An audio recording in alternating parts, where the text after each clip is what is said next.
अमरजित सिंह गाडगे गटातून तुम्ही ही लढाई लढत आहात, तर लोकांकडून तुम्हाला काय प्रतिसाद मिळत आहे? ही लढाई युतीमधून आम्ही लढत आहे. माननीय मुश्रीफ साहेब, माननीय समरजित राजे साहेब, संजय बाबा घाडगे साहेब यांच्या युतीमधून भाजप पक्षामार्फत मी कमळ या चिन्हावर निवडणूक लढवत आहे. हे तिन्ही नेते एकत्र आल्यामुळे एक बलाढ्य शक्ती तर आमच्याबरोबर आहेच. त्या तिन्ही नेत्यांची कामाची शिदोरी आमच्याबरोबर आहे. तसेच मी गेली 20 वर्षे जे समाजासाठी तळागाळातल्या लोकांसाठी जे काम केलंय, शिक्षण आरोग्य या क्षेत्रात जे काम केलंय, ती पण शिदोरी माझ्याबरोबर आहे. ह्या सगळ्या शिदोरी मी हे निवडणूक लढवत आहे. मी 4 दिवस प्रचार करत असताना लोकांचा जो प्रतिसाद आहे, उंदरवाडीसारख्या गावामध्ये म्हणजे प्रचार फेरीमध्ये असणारा उदंड प्रतिसाद, विशेष करून महिलांचा असणारा उदंड प्रतिसाद, बिदरीमध्ये, सोनाळीमध्ये, बोरोड्यामध्ये महिलांच्याकडून प्रचारासाठी असणारा प्रतिसाद, माझ्या म्हणजे प्रत्यक्षात बघितल्यानंतर लोकांच्या असणाऱ्या ज्येष्ठ लोकांच्या असणाऱ्या भावना जर लक्षात घेतल्या तर उदंड प्रतिसाद मला मिळत आहे या निवडणुकीमध्ये.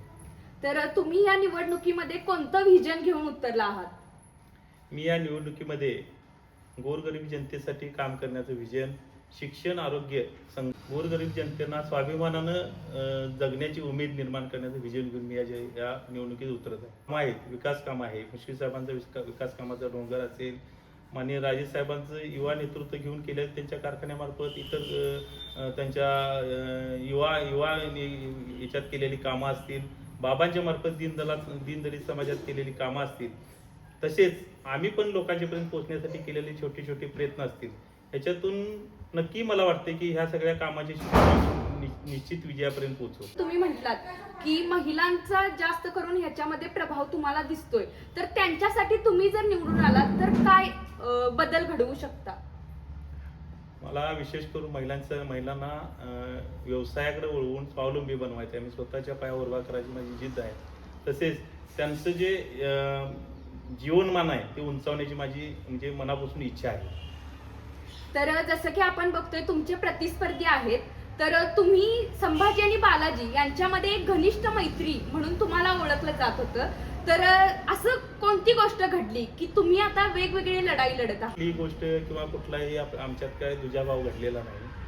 फक्त राजकीय पक्षांतरामुळे आम्हाला एकामेकाविरोधात लढावं लागतं. नाहीतर आम्ही कुटुंब म्हणून एकच आहोत. आमची तशी काय कुठल्याही प्रकारचं एकामेकाची द्वेष वगैरे नाही आहे. राजकारणामध्ये कोणतीही लढाई एकतर्फी असा विचार करायला नको पाहिजे. वास्तविकता आपलं स्वतःच असं काहीतरी समाजासाठी करण्याचं उद्दिष्ट आपल्यासमोर पाहिजे. लोकांना आपल्या समाजकारणातून काहीतरी देण्याचं उद्दिष्ट पाहिजे. एकतर्फी असं काय नसते. फक्त कामाची शिदोरी घेऊन मी पण केलेल्या 21 वर्षे छोटी मोठी कामाची शिदोरी, सर्व समाजासाठी, युवकांसाठी केलेलं काम, महिलांच्यासाठी केलेलं काम, ज्येष्ठ नागरिकांसाठी केलेलं काम, त्या सगळ्या कामांची शिदोरी आणि जे मुश्रीफ साहेबांनी केलेला विकास असेल किंवा राजे समरसिंह गाडगे साहेबांनी सगळ्या क्षेत्रामध्ये केलेलं काम असेल, माननीय संजय बाबा घाडगे साहेबांनी केलेलं जे दीनदलित आणि इतर काम असेल, या सगळ्या कामाच्या शिदोरीवर हे एकतर्फी म्हणण्यापेक्षा ही कामाची शिदोरीच आम्हाला बलाढ्य विजयापर्यंत घेऊन जाईल. तर जसं की तुम्ही म्हटलात की समरजित सिंह घाडगे यांच्याकडून तुम्ही प्रेरणा घेतली आहात, तर त्याबद्दल तुम्ही काय सांगाल?